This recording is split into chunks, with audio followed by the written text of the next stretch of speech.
আসসালামু আলাইকুম। আজকে আমরা শিখব সিলেবল। কোনো ওয়ার্ডের যতটুকুন অংশ একসাথে উচ্চারণ করা যায় তাকে সিলেবল বা শব্দাংশ বলে। সিলেবল মানে শব্দের অংশ।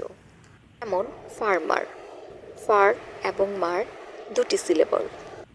ভাওয়েল ছাড়া সিলেবল ভাগ করা যায় না। একটি ওয়ার্ডে এক বা তার বেশি সিলেবল থাকতে পারে। সিলেবল ভাগ করার সময় দুটি ওয়ার্ডের মাঝে হাইফেন ব্যবহার করা হয়।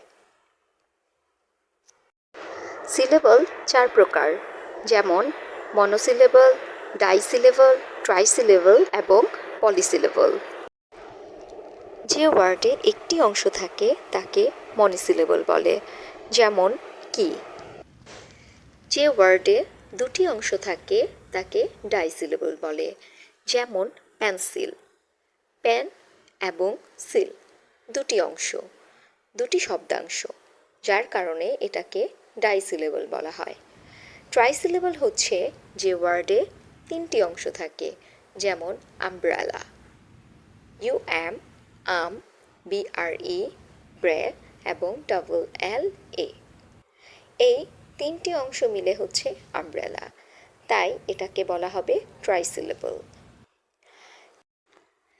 যে ওয়ার্ডে তিনটির বেশি অংশ থাকে তাকে পলিসিলেবল বলে, যেমন ইউনিভার্সিটি।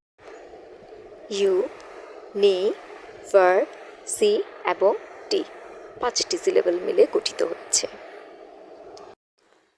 সহজে মনে রাখার জন্য আমরা বলতে পারি মনো মানে এক, ডাই মানে দুই, ট্রাই মানে তিন এবং পলি মানে চার।